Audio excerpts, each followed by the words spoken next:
what is your hope? I mean, because I know that we had lots of education going. We have material like Harvey's film. We have, people like Dina and Janet's parents whose testimonies do live on. And so what makes you hopeful in all of that, that we can turn this around, or maybe we are at a point of no return? I think what Janet said is true. We need to talk to each other. I mean, you said that at the very beginning. We can't erase this part of history. As Harvey just said, isn't this enough? It's not enough. If we don't talk about it and just let it go, it's repeating itself as it is, but we need to bring it to the forefront.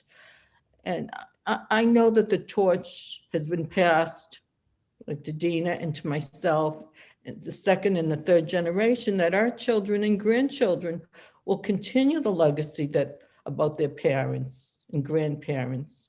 We cannot let this stay silent. Never again is resounding louder than ever, that we need to work and act upon it. And it's up to each of us to voice our outrage. I also think that we need to reach out to the leadership of these groups too. It's amazing how they've been able to identify so many of the people that were at the Capitol and going out into communities and arresting them. These are like normal people that could be living next door to any of us.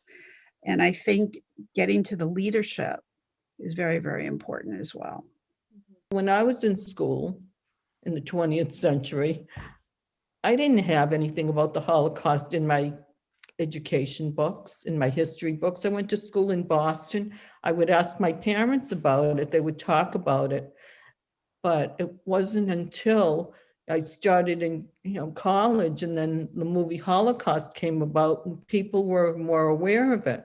But I know that there are statistics asking people if they ever heard of Auschwitz. Many people don't know, or they're not aware of what happened. Mm-hmm. So educating the children is important, but educating the parents as well. We only have, I think, under 20 states that have adopted mandatory genocide education. And I'm sad to say Massachusetts is not one of them. And when we talk about the connections between the Holocaust and other forms of genocide, and either ignorance or willful looking at alternate facts, there is a crying need to provide education, and education really at the right time in someone's life, so that it becomes really part of their values and is aligned really with what we hope the next generation learns about civic duty and democracy and speaking out against all forms of hate that we see in our communities.